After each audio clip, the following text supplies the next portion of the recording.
Boa noite, meus queridos amigos, que a graça e a paz de Deus, que o poder do reino de Deus esteja sobre a sua vida, sua casa, sua família, o seu trabalho, os seus sonhos. Bem-vindos ao nosso encontro, que Deus abençoe a todos rica e abundantemente neste nosso segundo passo, nesta nossa segunda caminhada, num pequeno estudo sobre o reino de Deus, vivendo no reino de Deus. Esta é a nossa proposta para todos vocês que vivam neste reino e desfrutem de todas as bênçãos que Ele nos oferece hoje, aqui e agora. Eu quero começar citando uma das palavras, promessas, afirmações messiânicas registradas pelo profeta Isaías, no capítulo 9 e no versículo 6, quando ele descreve o nascimento do príncipe da paz. E nessa descrição, no versículo 6, ele diz assim: porque um menino nos nasceu, um filho nos foi dado, e o governo, veja, o governo está sobre os seus ombros, e ele será chamado Maravilhoso Conselheiro, Deus Poderoso, Pai Eterno, Príncipe da Paz. Que Deus abençoe essa leitura, que Deus abençoe a sua vida. Já comentamos semana passada sobre o que o reino de Deus não é. Então agora vamos falar o lado positivo, o que é na verdade o reino de Deus. O que ele não é foi explicado porque muitas vezes nós confundimos a igreja com o reino. Não, a igreja é uma coisa, o reino é outra, né? Mas o reino está na igreja. Então nós, ao participarmos da igreja, não podemos afirmar necessariamente: eu participo do reino, a não ser que você siga os princípios estabelecidos pelo governo desse reino. Então hoje vamos mostrar, né, o que é o reino de Deus. Este texto do profeta Isaías fala sobre um governo que seria, profeticamente falando, colocado sobre os ombros, os cuidados do Filho de Deus. Então, em primeiro lugar, é importante ressaltar que o reino de Deus, ouça, o reino de Deus representa o governo de Deus sobre todo o universo. O governo de Deus, a forma de Deus dirigir, orientar e abençoar aqueles que vivem sob os seus cuidados. Ora, a gente sabe que governar é uma das atividades mais complexas que nós conhecemos. Desde governar uma casa, um pequeno lar, até um espaço maior, um bairro, uma cidade, um estado, um país. É muito complicado, é muito complicado. Quem se propõe a exercer uma autoridade, a dirigir algo, como eu disse, seja um país, uma casa, ou uma igreja, precisa ter consciência das responsabilidades inerentes a essa função. Precisa saber, de fato, o que é governar. E uma das maneiras, ou uma das primeiras, eu diria, funções de um governo, a gente sabe, é o de manter a ordem, a segurança, enfim, a saúde. São preceitos até constitucionais. São responsabilidade do governo. Da mesma forma, queridos, quando falamos sobre o governo do reino de Deus, estamos afirmando o quê? Estamos afirmando o que a Bíblia nos ensina, que Deus zela, que Deus se preocupa, que Deus se esforça para nos dar uma melhor condição de vida. Se eu estou debaixo do reino de Deus, eu estou sob a proteção desse reino, desse governo, desse que comanda a vida dos seus cidadãos. Então, como um membro desse reino, uma pessoa que mora, que desfruta, que vive, eu desfruto, e também você, deste benefício de sermos guardados. Você já imaginou? Protegidos. Leia a palavra, você vai ver quantas e quantas afirmações ele fez falando sobre os cuidados, né? Não se preocupem, eu vou à frente de vocês, eu sou o seu escudo, eu sou a sua fortaleza, né? Eu sou o seu Deus Todo-Poderoso. Não se atemorizem com as ameaças, eu estarei na frente. Então, viver nesse reino é desfrutar de todas estas, eu chamaria, mordomias. Então, em segundo lugar, o reino de Deus não é um governo secular. Ele é um governo espiritual. Ele tem um governo espiritual. Este foi o grande engano, queridos, lá dos discípulos de Emaús. Você se lembra? Foi o grande engano. Quando eles deixaram a cidade de Jerusalém e quando foram lá caminhando até rumo a Emaús, eles estavam, nos diz a palavra, tristes, abatidos. Por quê? Porque eles esperavam um governo terreno, um governo capaz de sobrepor o poder do governo romano, que era um governo forte, impiedoso. Inclusive, a história nos mostra que muitos cristãos foram sacrificados, né, para atender, né, ao desejo mórbido daqueles que governavam Roma. Era um prazer levar os cristãos à arena, deixá-los expostos aos animais ferozes. Então, os discípulos esperavam que um governo anunciado, pelo Senhor Jesus, tudo aquilo que ele havia ensinado, viria no sentido de abafar esse poder secular. E o evangelista Lucas registra o desapontamento destes dois caminhantes, e que muitas vezes acontece conosco. Há um desapontamento na vida de muitos, que esperam algo de Deus e parece que não aconteceu. É porque estão olhando de uma forma errada, o foco é errado. Lucas diz assim, a conversa dos dois: e nós, disseram eles, esperávamos, veja, nós esperávamos, que era ele quem? Jesus, que ia trazer redenção a Israel.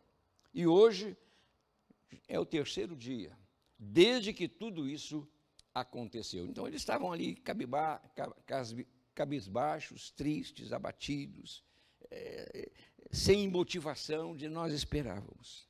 Ora, esperavam o quê? A redenção, a libertação. Por redenção a gente entende isso. Eles estavam vivendo sob um jugo e queriam ser libertos. Teologicamente, redenção é a libertação de um pagamento efetuado. Eles entendiam isso, né? Para o cristão, este conceito, ele tem um significado muito especial. Esse pagamento, né, ele ocorreu, biblicamente, através da entrega de Jesus para redimir o homem de todos os seus pecados. Então, isso é redenção. E uma das palavras no hebraico para traduzir redenção é kofer. E refere-se o quê? A soma paga para redimir uma vida perdida. Então, uma vida foi perdida de alguma forma. Então, para redimir aquela vida, tem uma soma, tem um valor, tem uma importância. Há um texto lá em Êxodo, capítulo 21 e verso 28, que nos esclarece mais ou menos isto aí. Diz assim: se um boi chifrar um homem ou uma mulher, causando-lhe a morte, o boi terá que ser apedrejado até a morte, e a sua carne não poderá ser comida, mas o dono do boi será absolvido. Então, morreu a pessoa, o causador tem que morrer. O boi foi punido. Foi o preço que o dono pagou para redimir aquela vida perdida. Nós já estudamos aqui a definição dada pelo apóstolo Paulo sobre o reino de Deus, quando ele afirmou que o reino de Deus não é um reino material, mas um reino onde reina a alegria, a justiça e a paz. Ora, se esse reino é um reino de alegria, não podemos permitir, queridos, que a tristeza, que as coisas amargas da vida invadam a nossa casa, o nosso coração. Se nós estamos vivendo num ambiente onde reina a alegria, a paz, a justiça, governada por um Senhor que é absoluto, é Deus acima de todos os deuses. Por que razão nós vamos viver uma vida pobre, esvaziada de graça? Tem igrejas que você não pode nem sorrir, é proibido sorrir. Parece que a alegria tem que ficar do lado de fora. Nós temos uma liberdade nos nossos trabalhos, nos nossos encontros, na nossa forma de dirigir a Igreja de Nova Vida, de liberdade. A gente brinca muitas vezes, a gente se solta, não fazemos coisas extravagantes, mas deixamos o povo em liberdade para sorrir, aplaudir, desfrutar. Isso é o reino de Deus, é viver nesse reino. Então veja, o reino não é um reino secular, é um reino espiritual. Outra coisa, o reino de Deus é a manifestação do poder de Deus na vida da igreja. Se você ler a Bíblia, você vai ver que todas as vezes que Deus se manifestou, algo tremendo aconteceu. Quando Deus se manifestou na frente dos exércitos de Faraó, o que ocorreu? Nem o mar que estava à frente pôde impedir que o povo avançasse. Quando numa batalha estava acontecendo algo tremendo, o tempo estava escoando, o povo de Deus estava na iminência de perder, um homem levanta a sua voz, ora a Deus, e Deus segura o sol, segura a lua, até que o povo vencesse a batalha. Poder de Deus. Não há doenças, não há enfermidades, não há nada que não possa ser derrubado, vencido pelo poder de Deus. Não há nada. Então, o reino de Deus é a manifestação. Paulo definindo lá em Coríntios, 1 Coríntios capítulo 4, verso 20, ele diz assim, mas o reino de Deus não consiste em palavras, mas em poder. Não consiste de palavras, mas consiste da manifestação de poder.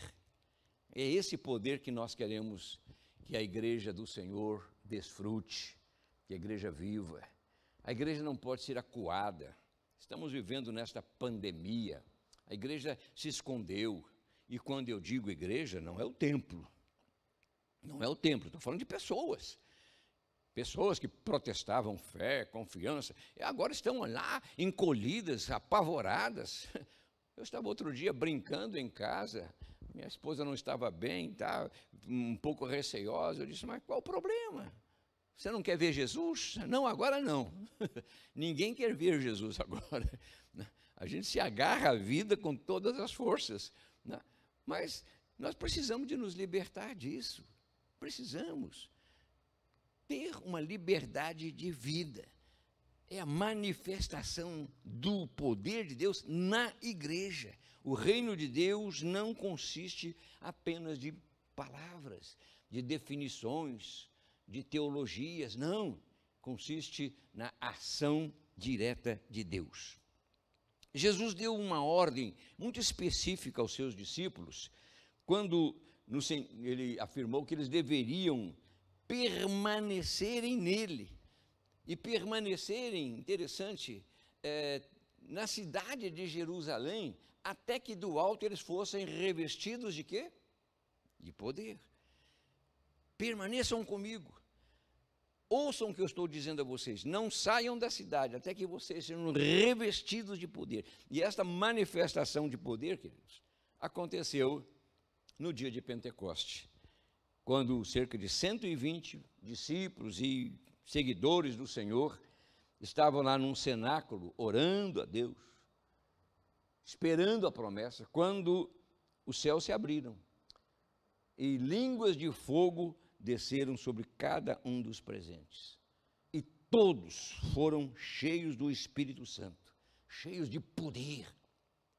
Ah, que bom que isso voltasse a acontecer na igreja.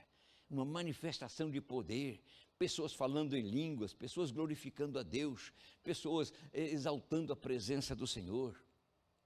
Lucas registrou este texto dizendo que de repente, estavam orando, de repente veio do céu um som como de um vento muito forte, e aquele som encheu toda a casa onde eles estavam assentados. e eles viram o que parecia línguas de fogo que se separaram e pousaram sobre cada um deles. E todos ficaram cheios do Espírito Santo. Começaram a falar em outras línguas, conforme o Espírito lhes capacitava. Que coisa maravilhosa.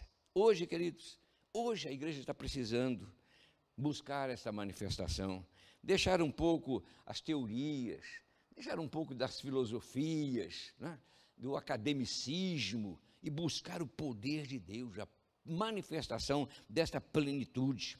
E somente abraçando o reino de Deus, a gente vai desfrutar desta graça preciosa. Então eu quero avançar mais um ponto.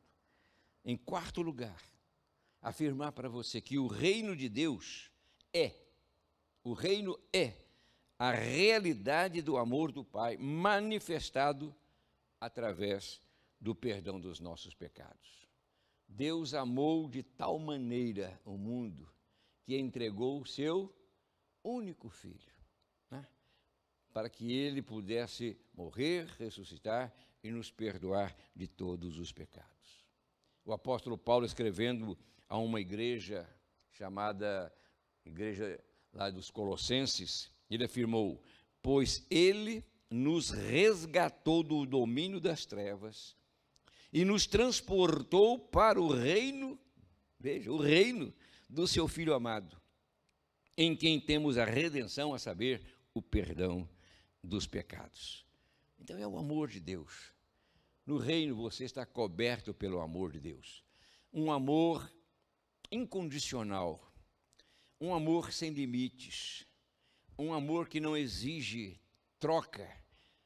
Eu vou amar você se você fizer o que eu quero. Não, Deus nos ama de uma forma espontânea.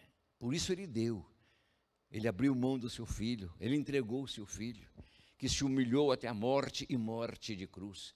O amor de Deus transcende qualquer outra forma de pensar.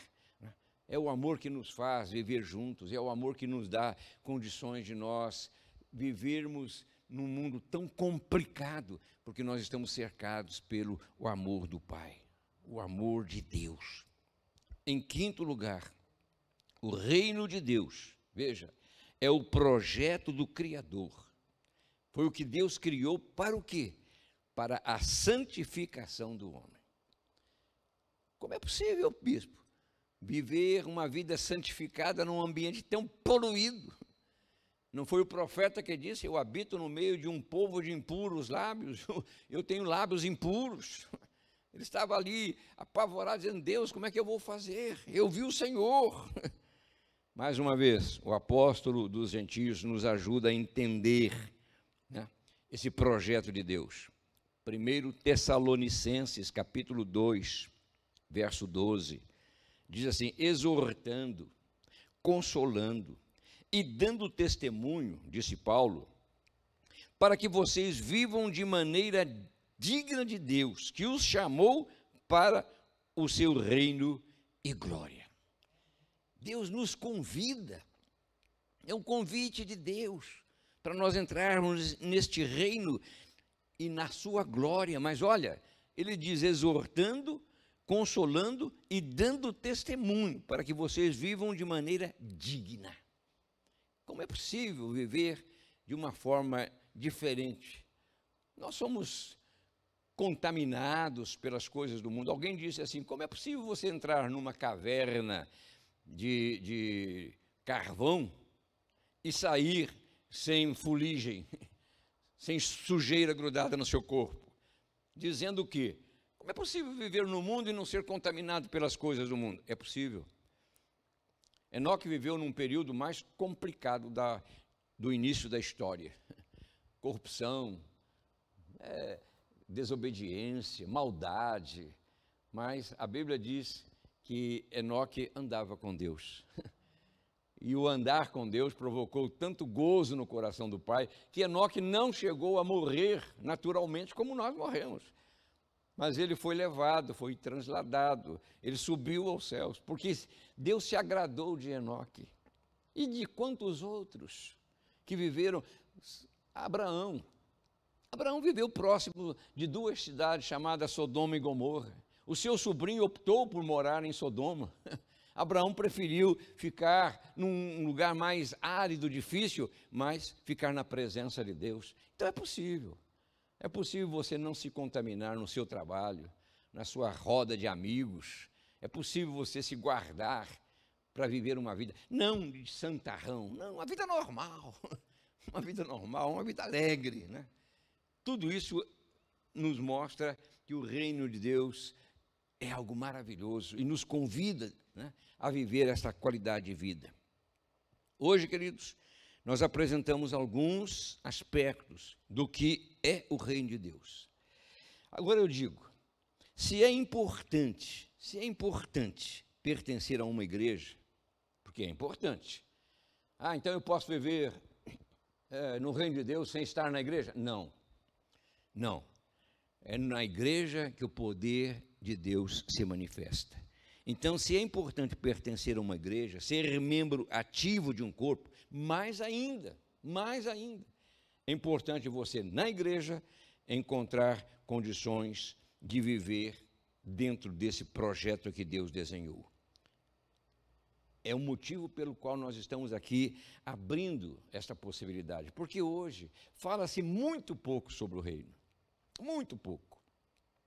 Hoje a gente tem tantas oportunidades de ministrar sobre isso, sobre aquilo, e pouca coisa a gente fala, quando na verdade tudo que Deus planejou, Ele colocou no seu reino.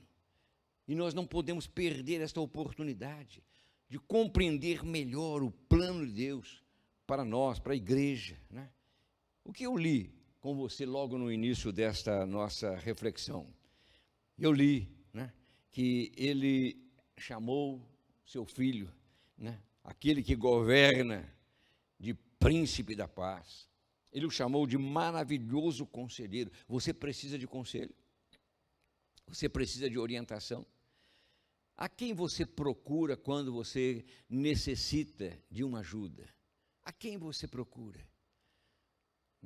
Eu sempre comento na igreja, uma série que passa aí num dos canais, chamado Quilos Mortais.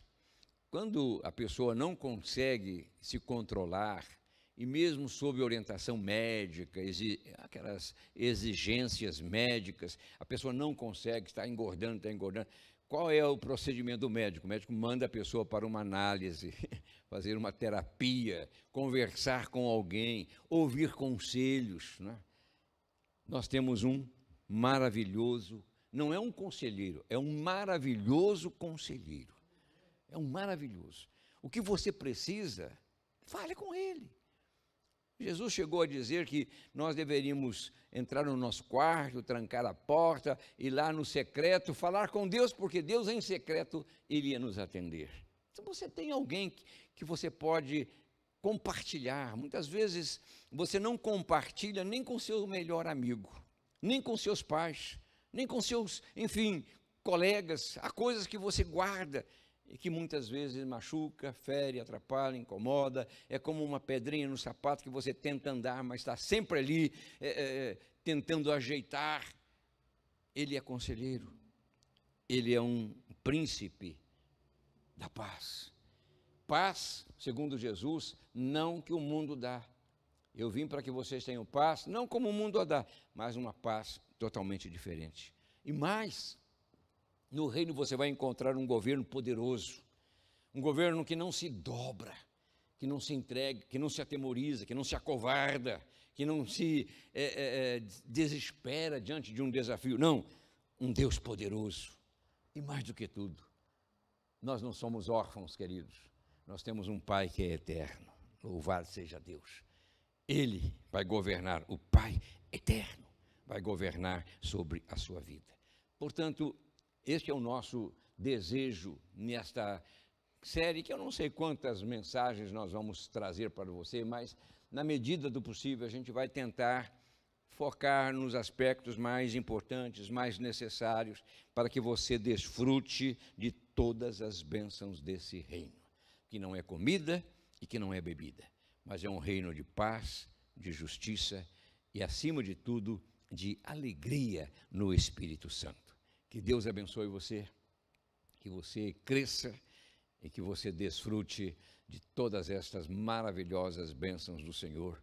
Se você precisa de algo, você pode hoje mesmo, agora mesmo, falar com Ele, porque Ele é conselheiro e pode dar a você a melhor opção, o melhor caminho, a melhor escolha que você pode fazer, ok? Vamos orar? Pai querido, mais uma vez te agradecemos por este momento de estudo, de conversa, tentando levar ao coração dos teus filhos e filhas esta mensagem maravilhosa do teu reino. Abençoa em nome do Senhor Jesus e acrescenta muito mais do que nós temos acrescentado. Eu entrego aos teus cuidados e te agradeço por tudo em nome de Jesus. Amém. Queridos, nós anunciamos quarta-feira passada sobre um encontro especial no domingo que tivemos, certo? Eu quero dizer mais uma vez que em todos os domingos deste mês de julho, que é um mês de aniversário da igreja, 12 anos, nós estaremos celebrando a comunhão, a mesa do Senhor, a ceia do Senhor, todas as manhãs, às 10 horas. Então você é um convidado, uma convidada especial nossa. Venha participar aqui na rua Luiz Góes 35. E se inscreva no canal, divulgue as mídias, convide outras pessoas, faça com que esta mensagem chegue mais longe possível. Juntos a gente vai mais longe, ok? E quarta-feira que vem nós estaremos mais uma vez trabalhando sobre este tema, vivendo no reino de Deus. Uma boa noite a todos e que Deus abençoe vocês rica e abundantemente. Amém.